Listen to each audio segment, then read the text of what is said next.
nearly a century, Cleveland High School was one of the most recognizable buildings in Dutchtown.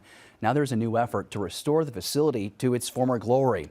St. Louis Public Schools closed the school's doors 17 years ago on Louisiana and Virginia Avenues. John Kipper is cluing us in on the developer plans for this historic building. John?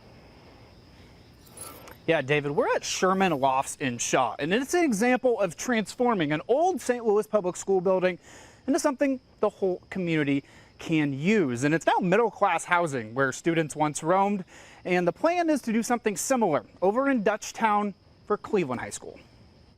I saw this building and I saw so many opportunities. Andre Cole has been by Cleveland High School countless times since moving into Dutchtown around 13 years ago. Tuesday, we saw him snapping photos of the historic gym that's fallen into disrepair. It's almost like a small community in itself, you know, that's just waiting to be developed. Cole was pleased to hear there are preliminary plans to develop this facility and the fields next to it into some type of mixed-use development. Wednesday, the City Land Clearance and Redevelopment Board will look to award the facility's development rights to developer Chris Goodson. He still needs to get financing, buy the building from St. Louis Public Schools, receive tax breaks, and create a plan for what to bring into the building. It'd be nice to see something happen that would become a center of the community and also a place that we can take pride in. Rehabbing the former high school has been top of mind for Alderman Shane Cohn since starting to represent the Dutchtown neighborhood in 2009. There's no word on what will go inside the building, but Cohn tells News 4 the community needs secondary education opportunities,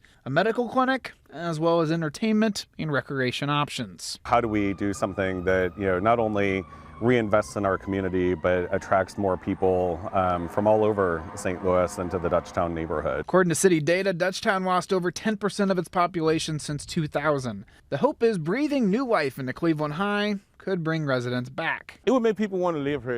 It'll stop people from moving away. The developer also owns and runs Fields Foods, grocery stores in the metro. Over the phone, Goodson tells me he's now looking to sell all of the locations. News 4 obtained court records showing Goodson faces several legal issues, owing around $20,000 in back taxes to the city. He's also accused of not paying rent at the now closed Fields Foods on Euclid. The landlord is asking for more than $1.2 million in that case alone. Goodson says the Fields Foods issues and redevelopment of Cleveland High are, quote, completely separate. According to him, those cases will be resolved during the transition of selling off Fields Foods. John Kip. Now, if given approval, Goodson says his plans are to fully collaborate with the Dutchtown community, figure out what they want to put in there, and he hopes to have a better plan in the next 1 to 2 months. Reporting in the city, John Kipper, News 4. Would love